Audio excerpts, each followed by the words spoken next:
Halika na at tayo ay magtag... Kayo pa naman tinitingala ng tao ang hubad sa kagandahang asal.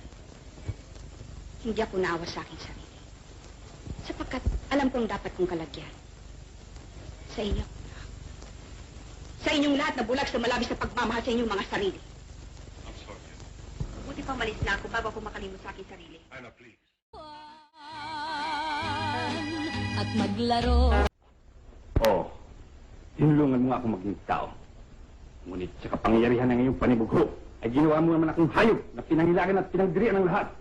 Tinutol mong lahat-lahat ang kinabukasan ko sa buhay. Ngayon, Marisa,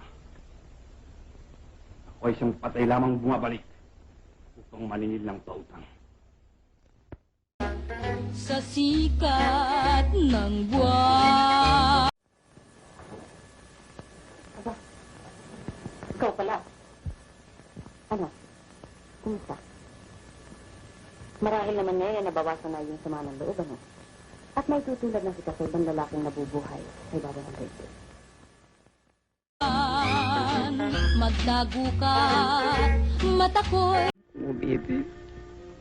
Hinahanga kong malinis mong dalisay at laging masaganang pag-ibig. Ngayon nasa akin ka na, let bygones be bygones, ha?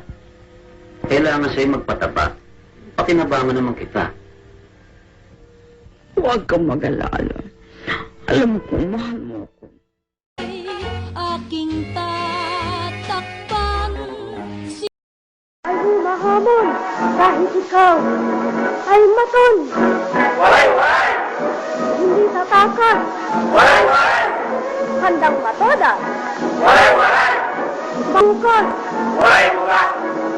Mahigas! Sirit na ba? Ang tagal naman. Yan ang gusto kong ganda ng babae. Pino. Ang puti. Parang pipino ah. Ba't? Hindi ba talaga maganda? Aba, oo. Maganda akong patay na patay dyan, Toto. Wala lang pagkakataon para makilala ko eh. Ano ba bang pagkakataon nito ah? Kausapin ko na. Teka, Tuti. Baka na. Manap tayo ng tiyempo. Mahirap din ang maghanap pag